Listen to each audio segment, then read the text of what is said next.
નમસ્કાર વિદ્યાર્થી મિત્રો, આજે આપણે ધોરણ 11 માં ચેપ્ટર નંબર 8 માં અંતઃપટલમય તંત્ર વિશે ચર્ચા કરીશું. આગળના લેક્ચરમાં આપણે કોષ રસ પટલ તેમજ કોષ દિવાલની રચના વિશે ચર્ચા કરી ગયા હતા. હવે આપણે કોષની અંદરની બાજુએ એટલે કે સુકોષ કેન્દ્રીય કોષની અંદરની બાજુએ કઈ કઈ અંગિકા આવેલી છે અને તે અંગિકાઓની રચના અને કાર્ય વિશે ચર્ચા કરવાની છે. પણ તેની પહેલા આપણે અંતઃપટલમય તંત્ર એટલે શું તેના વિશે ચર્ચા કરીશું. તો આપણે સુકોષ કેન્દ્રીય કોષના કોષરસમાં જેટલી અંગિકાઓ આવેલી છે તે બધી જ અંગિકાઓની રચના અને કાર્ય કેવા જોવા મળે છે, અલગ અલગ જોવા મળે છે. એ આપણે ચર્ચા કરવાના જ છીએ. પરંતુ અમુક અંગિકાઓ એવી છે કે જે પોતાના કાર્ય સ્વતંત્રપણે કરતા નથી. એટલે કે અમુક અંગિકા એ પોતાના કાર્ય જે કરે છે, જે કંઈ બનાવે છે તેનું આગળ વેરિફિકેશન એટલે કે તેમાં જે કંઈ સુધારા વધારા કરવાના છે તેના માટે તેને બીજી અંગિકામાં જશે. પછી ત્યારબાદ તેમાંથી તે અન્ય અંગિકામાં જશે અને પછી તે કોષરસમાં મુક્ત થાય છે. તો અહીંયા અંતઃપટલમય તંત્ર એટલે કે એવું રચના કે એવું તંત્ર કે જેમાં ભાગ ભજવતી અંગિકાઓ એ પોતાના કાર્ય એટલે કે ભાગ ભજવતી અંગિકાઓના કાર્ય કેવા હોય છે, સંયુક્ત જોવા મળે છે. બરાબર. જેમ કે આપણે ચર્ચા કરવા જઈએ કે તેમાં કઈ કઈ અંગિકા ભાગ ભજવે છે, તો અંતઃકોષરસ જાળ, કોષરસ જાળ તેમજ ગોલ્ગી કાય, લાઇસોઝોમ અને જો વનસ્પતિ કોષની વાત કરી તો રસધાનીનો સમાવેશ પણ અંતઃપટલમય તંત્રમાં તેનો સમાવેશ કરવામાં આવેલો છે. બરાબર. તો અહીંયા આપણે લખી શકીએ કે અંતઃપટલમય તંત્રમાં પટલમય તંત્રમાં કઈ કઈ અંગિકા ભાગ ભજવે છે, તો અંતઃકોષરસ જાળ, ગોલ્ગી કાય, લાઇસોઝોમ અને રસધાની. હવે આના વિશે થોડીક આપણે ચર્ચા કરવા જઈએ કે કેમ એને એક તંત્ર તરીકે નામ આપેલું છે, કે આ તંત્રમાં કેમ આટલી જ અંગિકાઓ સંકળાયેલી છે. તો આપણે થોડીક તેના કાર્ય વિશે ચર્ચા કરી. જેમ કે ફોર એક્ઝામ્પલ આપણે એક્ઝામ્પલ લઈએ છીએ. બરાબર. કે પ્રોટીન સંશ્લેષણ કે પ્રોટીન સંશ્લેષણમાં કોણ ભાગ ભજવે છે, રિબોઝોમ ભાગ ભજવે છે. પણ રિબોઝોમ તો કેવી છે, પટલમય અંગિકા છે. તેના સિવાય રિબોઝોમ એ ક્યાં સૌપ્રથમ જાય છે, અંતઃકોષરસ જાળ ઉપર જાય છે. કોષરસની વાત કરી છે, બરાબર, ત્યાં આવેલી અંગિકાની વાત કરી છે. રિબોઝોમ એ અંતઃકોષરસ જાળ ઉપર જોડાશે. ત્યારબાદ ત્યાં એટલે કે ક્યાં અંતઃકોષરસ જાળ ઉપર પ્રોટીન સંશ્લેષણની શરૂઆત થાય છે. હવે જે પ્રોટીન બની ગયેલું છે અંતઃકોષરસ જાળ ઉપર તે વેક્યુલ્સમાં એટલે કે એક રચના હોય છે કે જેની અંદર તે સંગ્રહ થશે. પછી વેક્યુલ્સ મારફતે તે પ્રોટીન એ ગોલ્ગી કાયમાં જશે. ગોલ્ગી કાયમાં તેના કોઈ પણ સુધારા વધારા થશે કે કોઈ પ્રોટીનનો ભાગ ડિલીટ કરવાનો છે કે ઉમેરવાનો છે, તે બધી જ પ્રક્રિયા એટલે કે વેરિફિકેશનની પ્રક્રિયા ગોલ્ગી કાયમાં થાય છે. ત્યારબાદ ગોલ્ગી કાયમાં તે રચના સંપૂર્ણ થઈ ગયા બાદ તે વેક્યુલ સ્વરૂપમાં તે સંગ્રહ થશે, જે ગોલ્ગી કાયમાંથી છૂટી પડે છે, જેને લાઇસોઝોમ તરીકે ઓળખવામાં આવે છે. અને લાઇસોઝોમમાં રહેલા જે પ્રોટીન છે, કોઈ ઉત્સેચક તરીકે હશે, બરાબર, એ પ્રોટીન લાઇસોઝોમ મારફતે કોષની અંદર જ્યાં જરૂર છે ત્યાં તેનું ફ્યુઝન થશે. બરાબર. તો આ રીતે અહીંયા તમે જોવા જાઓ તો આ બધી જ અંગિકાઓ છે તે અંગિકાઓનું કાર્ય એ સંયુક્ત રીતે થતા જોવા મળે છે. અને એક અંગિકાનું કાર્ય એ બીજી અંગિકા ઉપર આધારિત જોવા મળે છે, બીજીનું ત્રીજી ઉપર આધારિત જોવા મળે છે. તો આ રીતે કોઈ ચોક્કસ કાર્ય સાથે સંકળાયેલી અંગિકાઓથી બનતા તંત્રને અંતઃપટલમય તંત્ર તરીકે ઓળખવામાં આવે છે. તો હવે બાકી વધી કે અંતઃપટલ તંત્રમાં ભાગ ન ભજવતી અંગિકા એ કઈ કઈ છે. તો અહીં આપણે લખી શકીએ અંતઃપટલમય તંત્રમાં ભાગ ન ભજવતી અંગિકા લખવા જઈએ તો કઈ કઈ આવશે. એના સિવાયની જેમ કે કણાભસૂત્ર છે, હરિતકણ છે, પેરોક્સિઝોમ છે, આ બધી અંગિકા કઈ છે કે ભાગ ન ભજવતી અંગિકાઓ છે, બરાબર. ફોર એક્ઝામ્પલ આપણે ચર્ચા કરવા જઈએ કે કણાભ સૂત્ર અને હરિતકણની સમગ્ર રચના અને તેના કાર્ય વિશે આપણે આગળ ચર્ચા જ કરવાની છે. પણ કેમ ભાગ નથી ભજવતી, આપણે તેનું કારણ શોધવું છે. તો આપણે કઈ રીતે કહી શકશું કે કણાભ સૂત્રની અંદર પોતાનું સ્વતંત્ર ડીએનએ આવેલું છે, બરાબર. તેના સિવાય કણાભ સૂત્રની અંદર રિબોસોમ્સ પણ આવેલા છે. તો કણાભ સૂત્ર એ પોતાના જે સ્વયંજનનની પ્રક્રિયા છે એ સ્વયંજનનની પ્રક્રિયા પોતાની જાતે કરે છે. તેમના સિવાય એના જો કાર્યની દ્રષ્ટિએ જોવા જઈએ તો જે ઉર્જા ઉત્પન્નની પ્રક્રિયા છે તે એટલે કે એટીપી નિર્માણની પ્રક્રિયા છે તે કણાભ સૂત્રમાં જોવા મળે છે. અને આ પ્રક્રિયા માટે તેને કોઈ પણ અંગિકા ઉપર આધારિત કે આધાર રાખવો પડતો નથી કે પોતાનું કાર્ય તે શું કરે છે, સ્વતંત્રપણે કરે છે, બરાબર. એવી જ રીતના હરિતકણની વાત કરી તો વનસ્પતિ કોષમાં પણ હરિતકણ એ કણાભ સૂત્રની જેમ જ કાર્ય કરે છે કે ઉર્જા ઉત્પન્નની પ્રક્રિયા અને ખોરાક નિર્માણની પ્રક્રિયા પણ હરિતકણમાં જ થાય છે.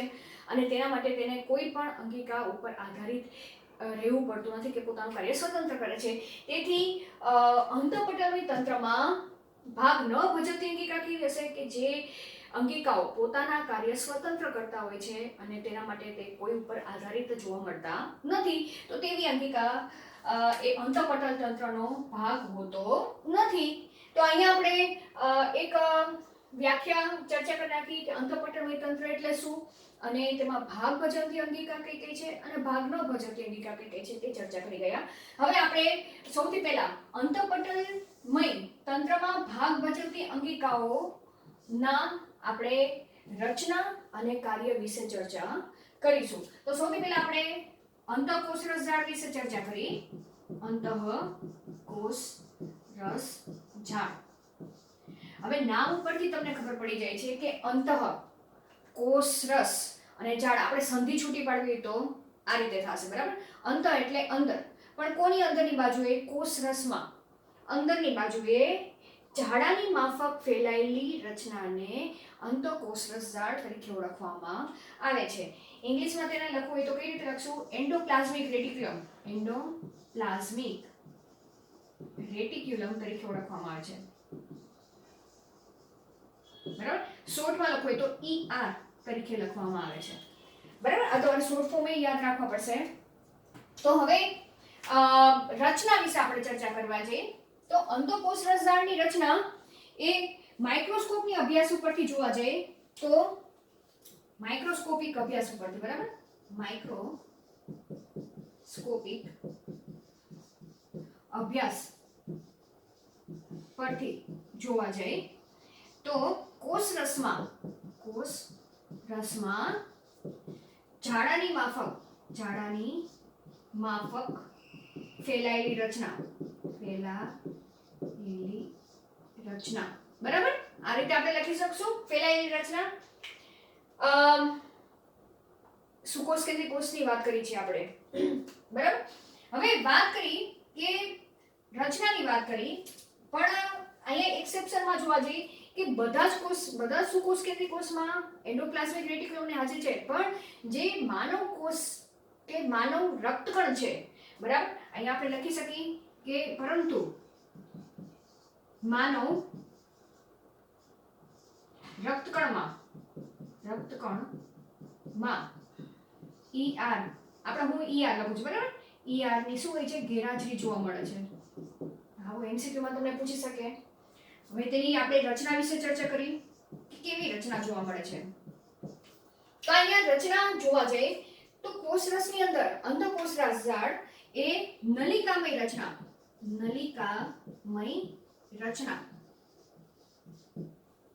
જોવા જઈએ તો બેવડા પડવાળી રચના, બરાબર. બેવડા પડવાળી રચના જોવા મળે છે અને જે એકબીજા ઉપર થપ્પીની માફક ગોઠવાયેલી છે, બરાબર. નલિકામય રચના છે એ એકબીજા ઉપર થપ્પીની માફક ગોઠવાયેલી છે, તમે લખી શકો, બરાબર. નલિકામય રચના એકબીજા પર થપ્પીની માફક ગોઠવાયેલી છે.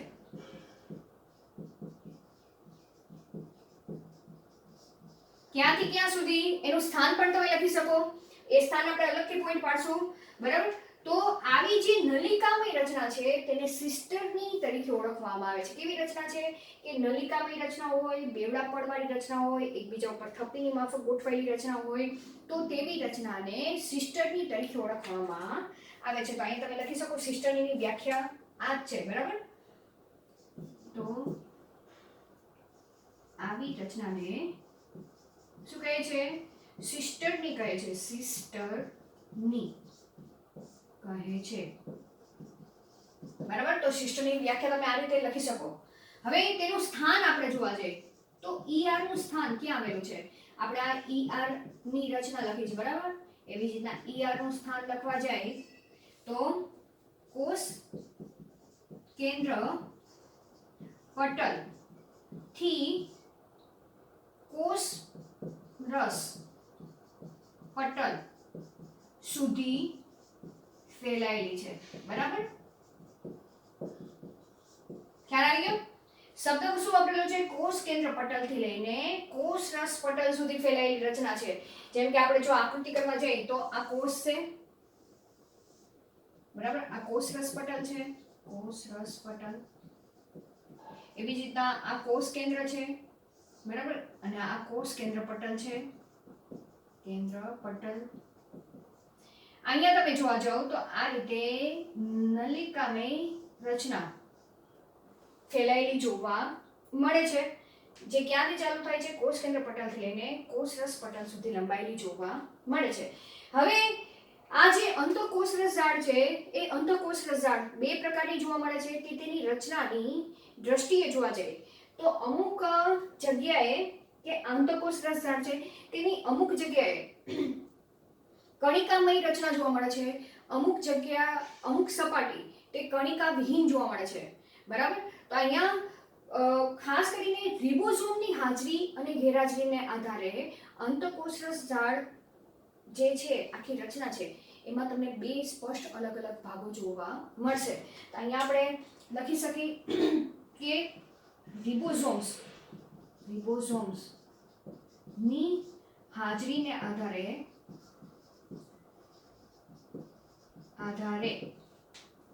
ER ના કેટલા ભાગ પાડવામાં આવેલા છે? બે પ્રકાર પાડવામાં આવેલા છે. આ રચનામાં તમને બે પ્રકાર જોવા મળશે, બરાબર. ER નો અમુક ભાગ એટલે કે અંતઃકોષરસ ઝાડનો અમુક ભાગ કણિકામય જોવા મળે છે. કણિકામય ભાગ એટલે હું તમને અહીંયા તમને આકૃતિ કરીને દર્શાવું છું. મારો કે આ પણ અંતઃકોષરસ ઝાડની સપાટી છે, બરાબર. બેવડા પડવાળી છે. તેની અમુક સપાટી પર આ રીતના રિબોઝોમ ગોઠવાયેલા જોવા મળશે. તો એ સપાટી તમને કેવી દેખાશે? ખરબચડી દેખાશે, બરાબર.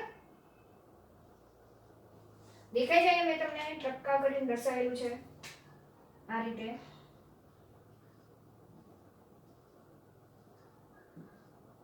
બરાબર.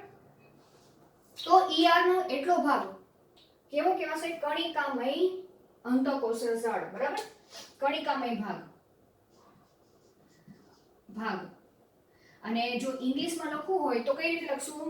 કણિકામય એટલે ખરબચડો, અને ખરબચડાને ઇંગ્લિશમાં શું કહેવાશે? રફ એન્ડોપ્લાઝમિક રેટિક્યુલમ, બરાબર. તો અહીંયા હું ઇંગ્લિશમાં પણ નામ લખું છું રફ, ROUGH, રફ એન્ડોપ્લાઝમિક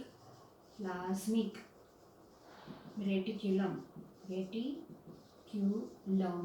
બરાબર. અને શોર્ટ ફોર્મ તરીકે લખવું હોય તો કઈ રીતે આપણે લખશું? RER,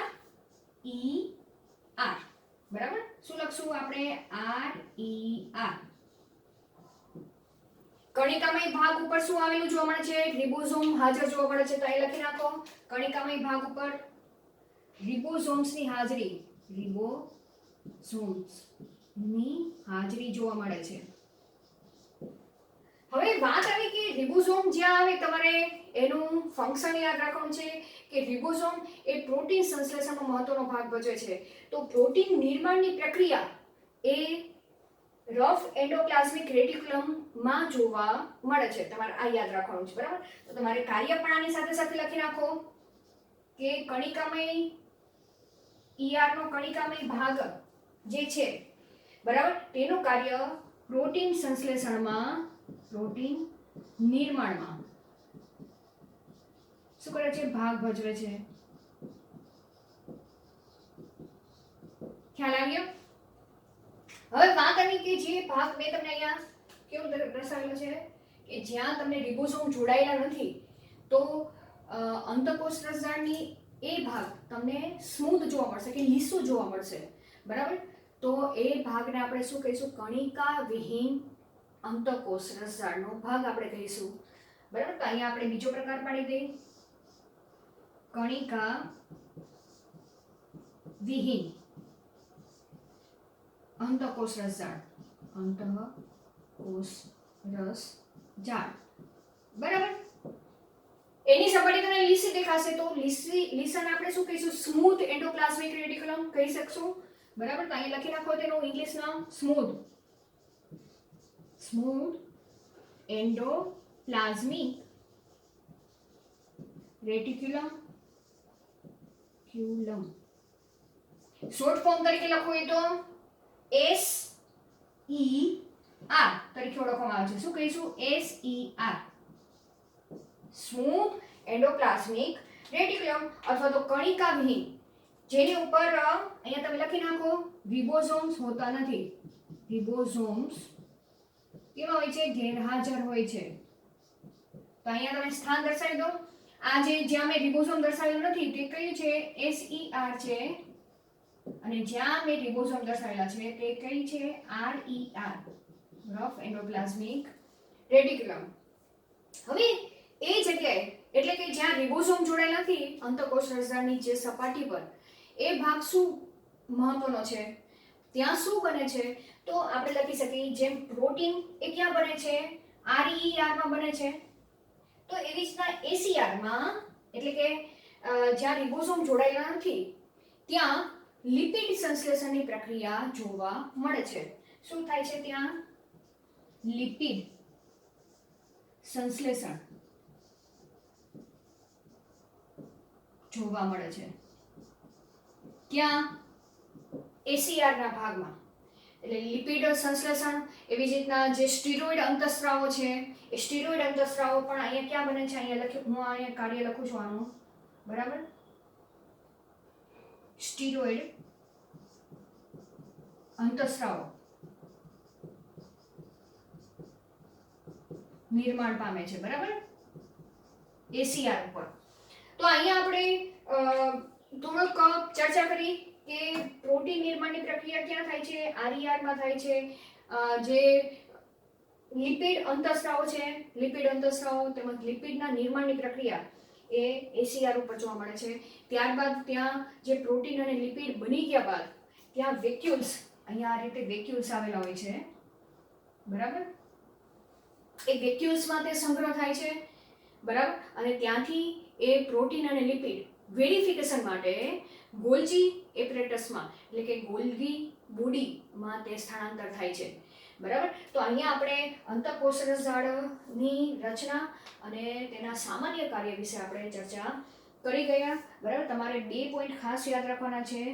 ER કેટલા પ્રકારના છે? કણિકામય ભાગ અને કણિકા વિહીન ભાગ. તો હવે આગળના લેક્ચરમાં આપણે ગોલ્ગી એપરેટસ વિશે ચર્ચા કરીશું. Thank you.